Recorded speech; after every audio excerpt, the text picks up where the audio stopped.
So guys madam ఏం చేస్తున్నారు madam? నేను కూరగాయలు కట్ చేస్తున్నా ఫ్రైడ్ రైస్ చేయడానికి కూరగాయలు కట్ చేస్తాను. ఇప్పుడు నిజం చెప్పవా? జేక ఇంటికి వచ్చిన అతిథితోటి పని చేయించుకుంటుంది. పొద్దున్నే లేచి ఎంత ముద్దుగా రెడీ అయినావు, స్నానం చేసి. ఎప్పుడైనా ఇంత పొద్దున రెడీ అయినావా? టైం 11 o'clock కల్లా స్నానం చేసేసింది. మంచి కూల్ డ్రింక్ తెచ్చుకొని కాఫీ తాగి కూల్ డ్రింక్ తాగినా. ఇప్పుడు ఏంటి చెత్త అంతా?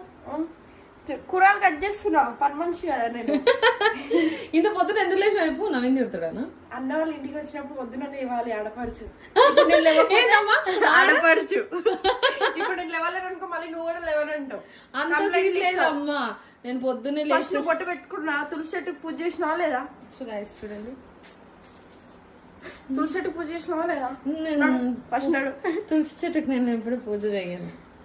నేను దేవుడి పూజ చేస్తా, అంటే మా వారి పూజ. నైట్ చికెన్ చేసిన. ఇప్పుడు నైట్ చికెన్ దొంగలక్క అర్ధరాత్రి లేచి తినేసింది. పచ్చి పులుసు చేయాలి. అయితే సన్నకి పచ్చి పులుసు అంటే ఇష్టం అన్నట్టు నేను చేస్తే, అందుకే పచ్చి పులుసు చేస్తున్నాను. పొద్దున్న లేసి ఏం చేయాలి? సరే గైస్, బాయ్ గైస్.